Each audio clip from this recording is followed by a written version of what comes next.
Hello बच्चों, मेरा नाम है अभिनव सिंह। तो आज हम लोग जो है एक नया कॉन्सेप्ट पढ़ेंगे जिसका नाम है बोहर एटॉमिक थ्योरी। ठीक है, तो इससे पहले हम लोग जो है हाइड्रोजन स्पेक्ट्रम के बारे में जो है स्टडी कर लिया था।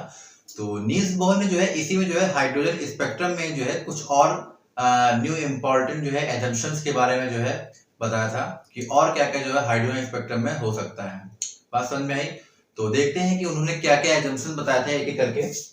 तो सबसे पहले उन्होंने जो है एजम्पशन बताया था कि एटम जो होता है एक स्मॉलेस्ट पार्टिकल होता है and consist of two part, जिसको लोग न्यूक्लियस कहते हैं, and hollow area around nucleus. क्या होता है कि एटम क्या होता है, सबसे स्मॉलेस्ट पार्टिकल होता है जिसमें दो पार्ट होते हैं। सबसे पहला न्यूक्लियस, और क्या होता है कि उसके न्यूक्लियस के चारों तरफ क्या होता है, जो हॉलो एरिया होता है। बात समझ में आई? सेकेंड पार्ट क्या बताया था कि there are circular orbits around the nucleus in which electron revolve. भाई क्या होता है कि न्यूक्लियस होता है, इसके चारों ऑर्बिट होते हैं, तो इसी में क्या होता है, इलेक्ट्रॉन क्या करता है, रिवॉल्व करता है। ठीक है, तो थर्ड पॉइंट क्या था कि electron revolve only in those orbit. ठीक, थर्ड पॉइंट उन्होंने बताया था कि इलेक्ट्रॉन केवल उन्हीं ऑर्बिट में क्या करता है, रिवॉल्व करता है जहां पर इन विच एंगुलर मोमेंटम ऑफ इलेक्ट्रॉन, जो इलेक्ट्रॉन क्या होता है, एंगुलर मोमेंटम होता है, इस complete multiple integral of NH upon 2 पाई। जो क्या होता है, कंप्लीट मल्टीपल इंटीग्रल होता है किसका, NH अपॉन 2 पाई का। एस यहाँ क्या है, प्लांक कांस्टेंट है, और n क्या है, प्रिंसिपल क्वांटम नंबर, जहां n बराबर 1 2 3 आप रख देंगे। तो this orbit is known as stationary orbit. इस ऑर्बिट को क्या बोलते हैं, स्टेशनरी ऑर्बिट बोलते हैं। मतलब कि इलेक्ट्रॉन ये नहीं कहीं भी किसी भी ऑर्बिट में क्या करेगा, रिवॉल्व करेगा। वो केवल क्या होगा, जिसमें NH अपॉन 2 पाई की वैल्यू क्या होगी, कंप्लीट मल्टीपल इंटीग्रल होगा एंगुलर मोमेंटम का। तो इलेक्ट्रॉन क्या होगा, उसी में क्या करेगा, केवल रहेगा।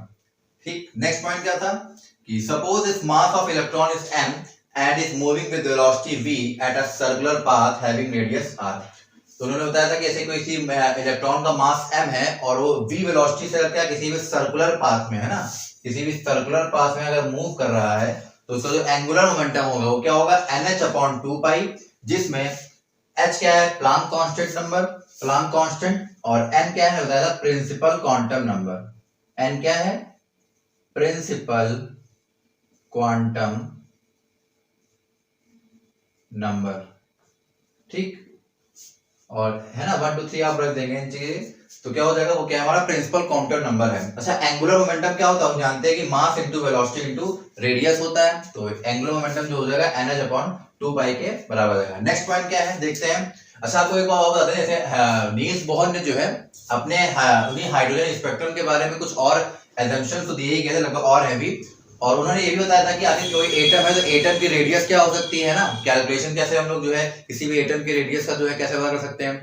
एनर्जी क्या हो सकती है, कैलकुलेशन, एनर्जी का कैलकुलेशन भी उन्होंने जो है बताया। तो हम लोग जो है एक एक करके उनका प्रूफ देखेंगे और कैसे क्या वर्क करते हैं उनके बारे में पढ़ेंगे। ठीक है, तो इतना नोट कर लीजिएगा। और देखते हैं क्या क्या हो सकते हैं कि पहला फिफ्थ पॉइंट है कि each stationery orbit is associated with definite energy and during revolution of electron in stationery orbit electron neither gain energy nor loss energy. मतलब ये कि जब क्या होगा कि प्रत्येक इलेक्ट्रॉन क्या होगा, जब अपनी स्टेशनरी ऑर्बिट में क्या होगा, एक डेफिनिट एनर्जी के साथ क्या करता है, उसमें रहता है।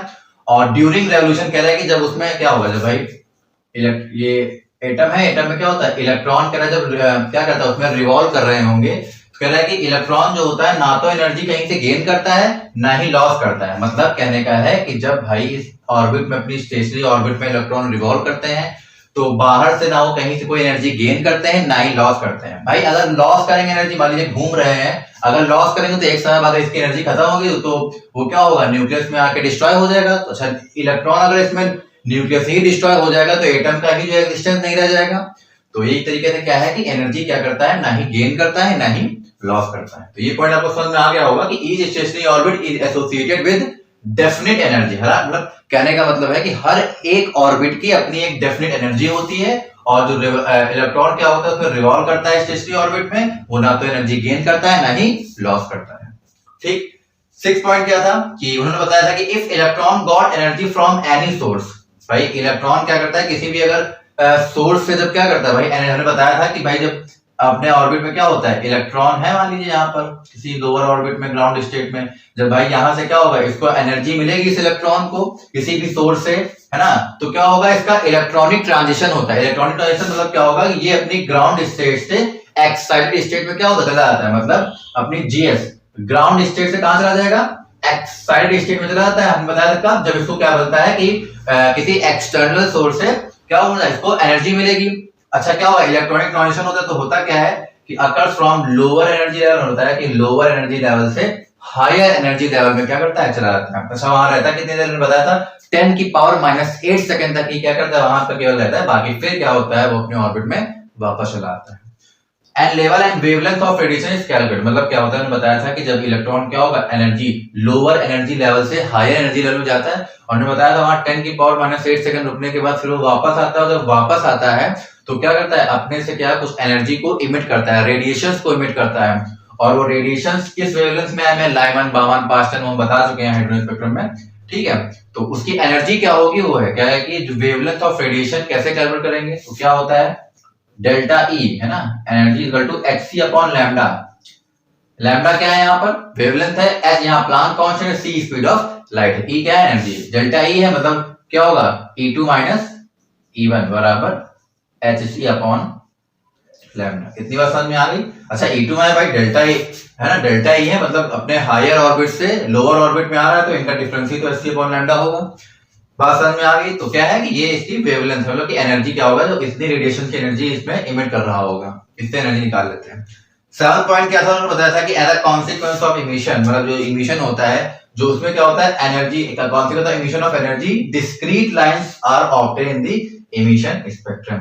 मतलब कि ये जो कॉन्सिक्वेंस है इमिशन ऑफ एनर्जी का, तो उससे क्या हुआ कि हमें एक डिस्क्रीट लाइन ऑफ क्या है ना, क्या डिस्क्रीट लाइन आर ऑब्टेन, हमें डिस्क्रीट लाइन क्या ऑब्टेन हुई इन the emission spectrum. Discrete line समझते हैं, बताया था डिस्क्रीट लाइन क्या होती है भाई, डिस्क्रीट लाइन जो कंटिन्यूअस ना हो, बताया था इमिशन स्पेक्ट्रा क्या होता है, ऐसे स्क्रीन पर जो है अलग अलग इमिशन स्पेक्ट्रा है, लाइंस ऐसे दिखी थी, कहीं कुछ लाइंस पास है, कहीं दूर है, कुछ मोटी है, कुछ पतली है, ऐसा इस टाइप का क्या हुआ कि हाइड्रोजन स्पेक्ट्रम देखा गया था। तो ये कुछ एजम्पशंस थे जो नील्स बोहर ने क्या किया था, बताया थे।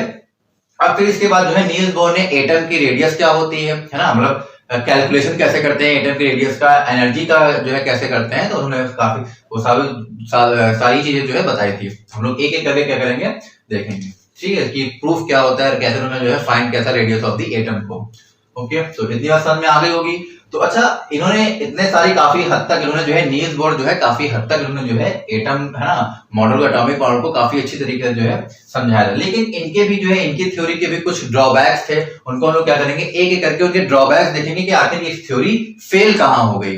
बात समझ में आ रही, क्या क्या ड्रॉबैक्स, जैसे जीमान इफेक्ट है ना, स्टार इफेक्ट, ये सब नहीं बता पाया था, स्पेक्ट्रल लाइंस उसमें कैसे जो है। ड्रॉबैक्स क्या थे इनके बोहर एटॉमिक थ्योरी के, तो drawbacks of Bohr atomic model, तो सबसे पहला जो ड्रॉबैक था कि it does not explain the spectra of multi electrons atom. तो सबसे पहला क्या था कि इन्होंने जो है सिंगल इलेक्ट्रॉन सिस्टम के लिए जो है अपना एटॉमिक मॉडल दिया था, समझा कि किसी भी एटम में जो है एक इलेक्ट्रॉन जो होगा अपना सिंगल इलेक्ट्रॉन के लिए ही जो है इन्होंने दिया था कि भाई हम जानते थे एटम में क्या होता है कई सारे इलेक्ट्रॉन क्या करते हैं रिवॉल्व करते हैं, तो इन्होंने जो है मल्टीपल इलेक्ट्रॉन्स के बारे में एक्सप्लेन नहीं कर पाया था कि स्पेक्ट्रम कैसा होता है।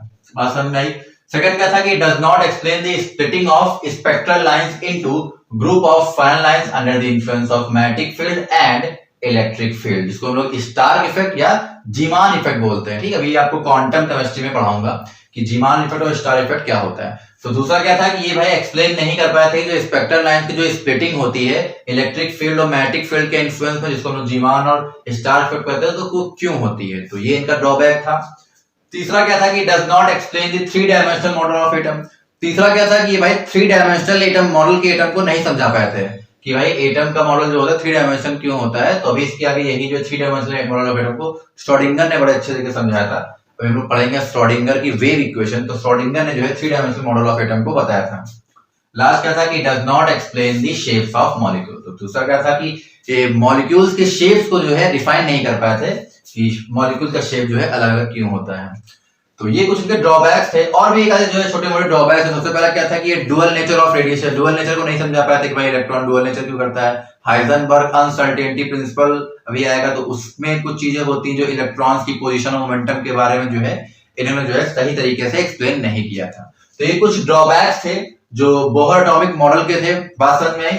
लेकिन काफी हद तक जो है उन्होंने एटॉमिक मॉडल को एटम के बारे में काफी हद तक जो है सही स्टडी की थी। तो तो इतना हम लोग जो है इतना नोट कर लीजिएगा कि क्या क्या इसके ड्रॉबैक्स थे। अब हम लोग क्या करेंगे कि एटम की रेडियस कैलकुलेशन ऑफ है ना, रेडियस के बारे में कैलकुलेशन करेंगे, उसकी एनर्जी क्या होती है एटम की, तो उन सब के बारे में क्या करेंगे, उसका डेरिवेशन देखेंगे कि आखिर रेडियस और एनर्जी क्या होती है। और जो हम लोगों ने फॉर्मूला पढ़ा था, क्या पढ़ा था, nu bar is equal to R bracket में 1 upon n1 square minus 1 upon n2 square. ठीक है, तो इसका भी प्रूफ देखेंगे। ठीक है, कि ये प्रूफ लास्ट में आएगा जब हम लोग एनर्जी और रेडियस फाइंड कर लेंगे, तब उसके बाद क्या करेंगे, हम इसका प्रूफ कर पाएंगे। बात समझ में आई? तो ठीक है, चलिए देखते हैं।